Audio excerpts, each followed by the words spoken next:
dari kitab 2 Tawarik pasal 11 ayat 5 sampai pasal 12 ayat yang ke-12. Kita akan merenungkan firman Tuhan ini dengan satu pokok renungan yang mengatakan hidup ditentukan oleh hubungan dengan Tuhan. Seulangi, hidup ditentukan oleh hubungan dengan Tuhan. Jemaat yang dikasihi oleh Tuhan, kehidupan setiap orang dipengaruhi oleh hubungannya dengan Tuhan. Baik buruknya kehidupan yang kita alami, baik buruknya kehidupan yang kita hadapi, sangat-sangat dipengaruhi oleh bagaimana hubungan kita dengan Tuhan. Orang yang memiliki hubungan yang baik dengan Tuhan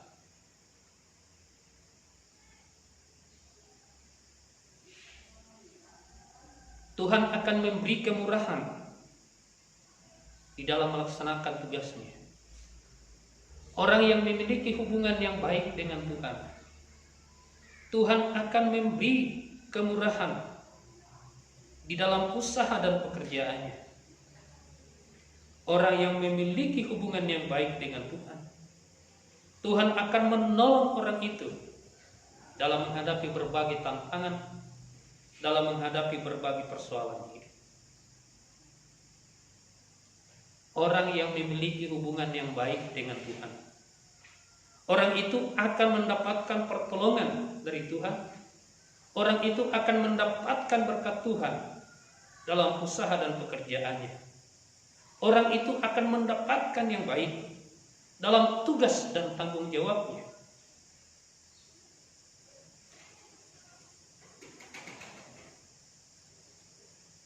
Dalam firman Tuhan yang kita baca tadi, dalam firman Tuhan itu Allah mau menyampaikan 3 pokok pelajaran bagi kita. Pokok pelajaran yang Tuhan mau sampaikan bagi kita, yang pertama ialah bahwa orang yang memiliki hubungan yang baik dengan Tuhan diberkati oleh Tuhan. Dalam pasal 11 ayat 5 sampai ayat 17, di situ dikisahkan tentang Rehabeam ketika dia dipilih untuk menggantikan Salomo ayahnya menjadi seorang raja. Rehabeam begitu berhasil dengan cepat di dalam melaksanakan tugasnya sebagai raja.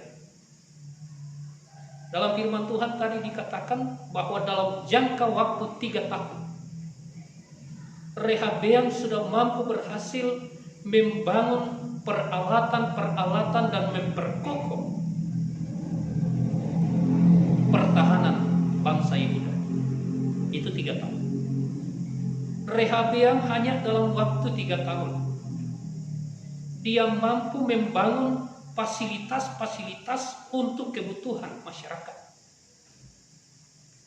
Dalam waktu 3 tahun Rehabeam berhasil membangun kebutuhan-kebutuhan pokok yang diperlukan oleh rakyat Yehuda. Biasanya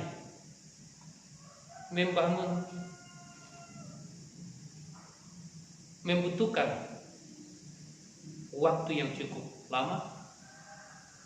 Kita bayangkan kita membangun rumah itu bertahun-tahun baru bisa selesai.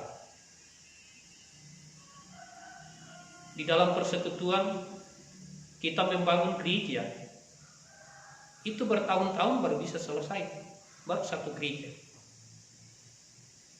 Pemerintah kita membangun bangsa dan negara ini berpuluh-puluh tahun belum mapan, belum makmur. Bahkan ada yang ratusan tahun baru bisa mati. Tapi tetapi Rehabeam hanya 3 tahun.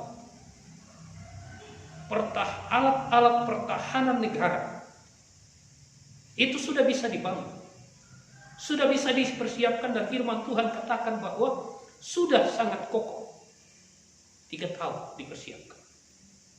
Fasilitas-fasilitas lain untuk kebutuhan bangsa, untuk kebutuhan rakyat, 3 tahun dipersiapkan, 3 tahun dikerjakan, bisa siap.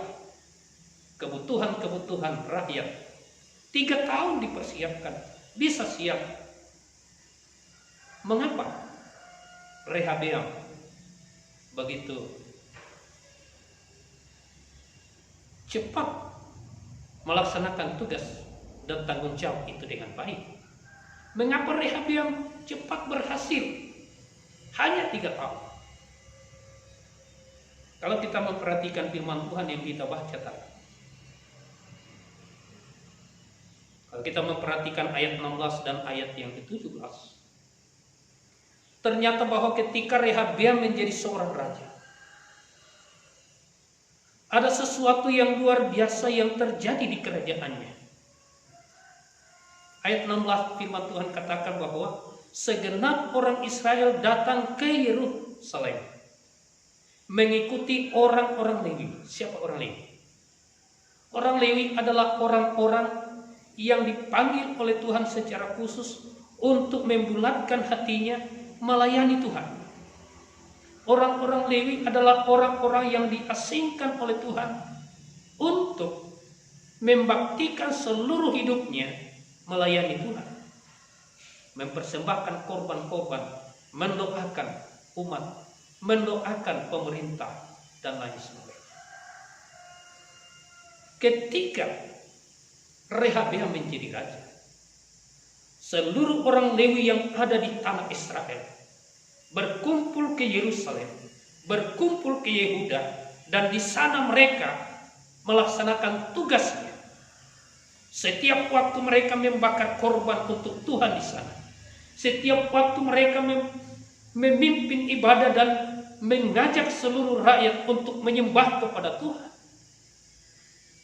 Itu sebabnya Tuhan senang, karena dia dipercayai, dia disembah, dia dimuliakan di sana. Makanya Tuhan melindungi bangsa itu. Makanya Tuhan menolong pemerintahnya. Makanya Tuhan memberi hikmat dan memperlancar pekerjaan yang dikerjakan oleh Rehabeam bersama dengan pejabat-pejabat dan rakyat. Yang kedua, bahwa dalam ayat yang 17, selama 3 tahun itu dikatakan dalam firman Tuhan bahwa Rehabeam bersama dengan rakyatnya mengikuti jejak Daud dan jejak Salomo. Jejak apanya yang diikuti? Yang diikuti adalah jejaknya untuk taat kepada firman Allah dengan benar. Dalam ayat 17 firman Tuhan katakan bahwa selama 3 tahun mereka hidup mengikuti jejak Daud dan Salomo. Mereka hidup taat kepada Tuhan seperti Daud taat kepada Tuhan. Mereka hidup melakukan firman Tuhan seperti Daud dan Salomo melakukan firman Tuhan. Itu sebabnya Tuhan menolong mereka. Itu sebabnya Tuhan memberi kemurahan dalam pembangunan. Itu sebabnya Tuhan memberkati usaha dan pekerjaan. Itu sebabnya Tuhan membuat mereka berhasil. Karena Tuhan dimuliakan. Bangsa ini memiliki hubungan yang baik dengan Tuhan. Dari kebenaran ini Allah mau menyampaikan kepada kita bahwa orang yang memiliki hubungan yang baik dengan Tuhan, dia akan diberi kemurahan oleh Tuhan. Orang yang memiliki hubungan yang baik dengan Tuhan, dia akan ditolong oleh Tuhan dalam usaha dan pekerjaannya. Dia akan dibuat Tuhan berhasil. Dia akan mendapatkan yang terbaik karena Tuhan senang dengan orang yang memiliki hubungan yang baik dengan Tuhan. Orang yang setia menyembah kepada Tuhan. dia akan diberkati oleh Tuhan, dia akan diberi kemurahan oleh Tuhan, dia akan ditolong oleh Tuhan, sehingga mendapat yang baik dalam hidupnya. Orang yang melakukan firman Allah dengan setia dalam hidupnya, orang itu akan dilindungi Tuhan, akan diberkati oleh Tuhan. Itu yang pertama. Yang kedua, pokok pelajaran yang kedua yang Tuhan mau sampaikan bagi kita dari firman Tuhan yang kita baca tadi, ialah bahwa orang yang tidak memiliki hubungan yang baik dengan Tuhan, ia mengundang bahaya bagi dirinya. Seulangi, orang yang tidak memiliki hubungan yang baik dengan Tuhan, dia mengundang bahaya bagi dirinya. Dalam firman Tuhan tadi pasal 12 ayat 2 dan ayat yang kelima, ayat 2 sampai ayat yang keempat, ya. Di situ dikisahkan bahwa ketika memasuki tahun yang kelima,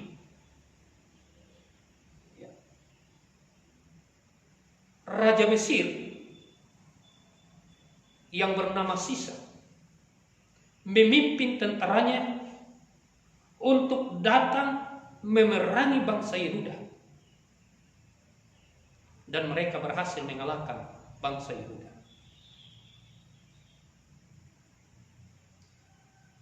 Mengapa? Mengapa bangsa Yehuda bisa dikalahkan?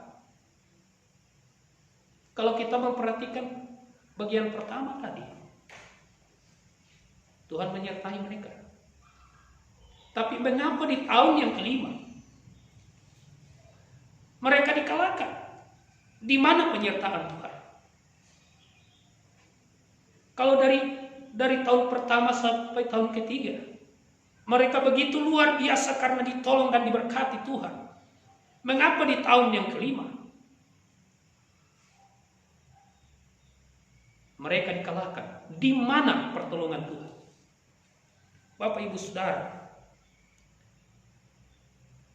dalam pasal 12 ayat 1 dan ayat yang kelima, juga dalam ayat yang kedua, sangat jelas. Dalam pasal 12 ayat 1 dikatakan, Rehabeam bersama dengan seluruh Israel meninggalkan hukum Tuhan ketika kerajaannya menjadi kokoh dan kekuasaannya menjadi teguh. Dalam ayat 2 bagian terakhir dikatakan mereka berubah setia terhadap Tuhan. Di sini kita dapat memperhatikan bahwa pada tahun setelah melewati tahun ketiga, bangsa Yehuda ini sudah menikmati damai. Bangsa Yehuda ini sudah menikmati kesenangan. Tapi di tengah-tengah kesenangannya, di tengah-tengah kedamaiannya, di tengah-tengah keberhasilannya, mereka melupakan Tuhan. Kalau dulu mereka setia beribadah, sekarang mereka tidak lagi. Kalau dulu mereka setia melakukan firman Allah dengan benar, sekarang mereka melalaikan. Itu sebabnya ketika Tuhan menunggu dan menunggu, mereka akan bangkit, tapi mereka tidak bangkit. Maka Tuhan membiarkan orang Mesir, maka Tuhan membiarkan Raja Sisa untuk datang dan memerangi mereka. Dan ketika bangsa ini datang memerangi, Tuhan tidak memberi perlindungan, karena Tuhan meninggalkan mereka, karena bangsa ini sudah tidak memiliki hubungan yang baik dengan Tuhan. Bapak Ibu Saudara yang kekasih dalam Tuhan, dari kebenaran ini Allah mau menyampaikan bagi kita bahwa orang yang tidak memiliki hubungan yang baik dengan Tuhan dalam hidupnya, orang itu sedang mengundang bahaya untuk dirinya. Orang yang melalaikan ibadahnya kepada Tuhan, Orang itu sedang mengundang sesuatu yang tidak baik untuk dirinya. Orang yang tidak melakukan firman Allah dengan benar dalam hidupnya, orang itu sedang mengundang sesuatu kesusahan bagi dirinya sendiri. Bangsa Yehuda, ketika mereka sudah tidak lagi peduli akan ibadah, Tuhan menarik perlindungan atas bangsa ini. Bangsa Yehuda ketika mereka tidak lagi melakukan firman Allah, dan Tuhan menunggu pertobatannya, tapi mereka tidak berubah, maka Tuhan mendatangkan bahaya atas mereka. Dari kebenaran inilah Allah mau menyampaikan bagi kita bahwa ketika kita tidak mau mengubah kelakuan kita, maka Allah akan mendatangkan kesulitan untuk diri kita. Ketika kita mempertahankan dosa dalam hidup, maka Allah akan mendatangkan bencana untuk diri kita. Ketika kita tidak mau beribadah dengan sungguh kepada Tuhan, maka Allah pula akan mendatangkan kesulitan bagi kita. Ketika kita tidak mau mentaati Tuhan dalam hidup kita, maka Allah akan membuat kita sulit, karena Tuhan akan menarik perlindungannya dan berkat-Nya atas hidup kita. Karena itu menghadapi hari depan, Tuhan menyampaikan bagi kita hari ini supaya kita setia kepada Tuhan. Pelajaran yang ketiga yang Tuhan mau sampaikan bagi kita dari firman Tuhan hari ini, yaitu bahwa orang yang mau mendengarkan teguran dari Tuhan, ia akan mendapat kemurahan Tuhan. Seulang, orang yang mau mendengarkan teguran dari Tuhan, ia akan mendapat kemurahan dari Tuhan.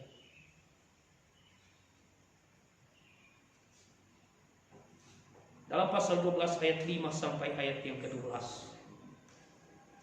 dikatakan bahwa ketika bangsa Yehuda sedang diancam oleh bangsa Mesir, sedang diperangi oleh bangsa Mesir, Allah mengutus hambanya, yaitu Nabi Semaya, untuk menyampaikan firman Tuhan bahwa Allah tidak melindungi mereka.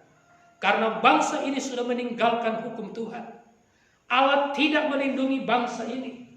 Karena bangsa ini sudah tidak setia kepada Tuhan, Allah tidak melindungi bangsa ini. Karena Allah ini sudah tidak taat kepada firman. Lalu Rehabeam bersama dengan para pemimpin dan rakyat sadar dan berkata, Tuhanlah yang benar, kitalah yang salah. Bangsa ini merendahkan diri di hadapan Tuhan, mengakui kesalahannya, mengubah perilakunya menjadi setia kepada Tuhan. Lalu Tuhan berkata lagi menyuruh lagi Semaya untuk menyampaikan bahwa aku tidak akan membinasakan Rehabeam bersama dengan rakyatnya, karena mereka sudah merendahkan dirinya, karena mereka sudah mengakui kesalahannya, karena mereka sudah mengubah perilakunya. Maka aku mengurungkan murkaku dan tidak akan menimpakan kebinasaan bagi mereka. Kalau sekarang mereka mengalami satu kesusahan, itu dimaksudkan untuk mendidik mereka, untuk mengingatkan mereka, menanamkan dalam hidupnya bahwa adalah sesuatu yang sangat sulit jika kita hidup tanpa penyertaan Tuhan. Jika adalah sesuatu yang sangat sulit jika kita hidup tanpa beribadah. Adalah sesuatu yang sangat sulit jika kita hidup tanpa taat kepada firman Allah. Adalah sesuatu yang sangat sulit dalam hidup kita jika kita mengabdi kepada kerajaan dunia. Tapi adalah sesuatu yang sangat berbahagia dan sangat menyenangkan jika kita mengabdi kepada kerajaan Allah.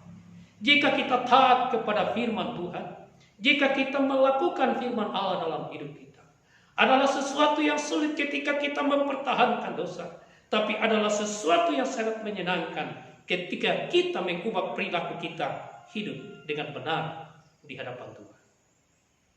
Bapak Ibu Saudara, dari kebenaran ini Allah mau menyampaikan bagi kita bahwa menjalani hidup kita, tidak ada seorang pun yang tidak pernah berbuat dosa. Semua orang pasti melakukan dosa. Mungkin dosa yang kita lakukan berbeda. Semua orang pasti pernah keliru. Semua orang pasti pernah lemah. Tetapi ketika kita sadar, ketika kita mengubah sikap kita, ketika kita mengubah perilaku kita, ketika kita datang kepada Tuhan, meminta pengampunannya, mengakui kesalahan kita, dan berjanji mengubahnya, dan hidup seturut dengan firman Tuhan, Tuhan berkata, apapun dosa, itu pun akan diampuni oleh Tuhan. Apapun kesalahan, itu akan diampuni oleh Tuhan dan dibersihkan oleh kuasa darah. Tapi adalah sesuatu yang selalu membuat hati Tuhan menjadi sakit, selalu membuat Tuhan menjadi sedih ketika seseorang tidak mau sadar, ketika seseorang terus-menerus melakukan yang tidak benar, terus-menerus melakukan dosa dan tidak mau mengubah hidupnya. Coba bayangkan kalau orang yang kita kasihi dan melakukan sesuatu yang menyakitkan kita, bagaimana rasa sakit di hati kita. Demikianlah ketika kita melakukan sesuatu yang tidak menyenangkan Tuhan, bagaimana sakitnya hati Tuhan ketika Dia melihat kita, bagaimana Dia perihnya merasakan bagaimana kehidupan kita. Tapi ketika kita datang kepadanya dan mengaku akan dosa kita, dan ketika kita datang kepadanya meminta pengampunan, Dia akan mengampuni kita. Ketika kita datang dan berjanji untuk mengubah perilaku kita, maka Ia akan mengangkat kita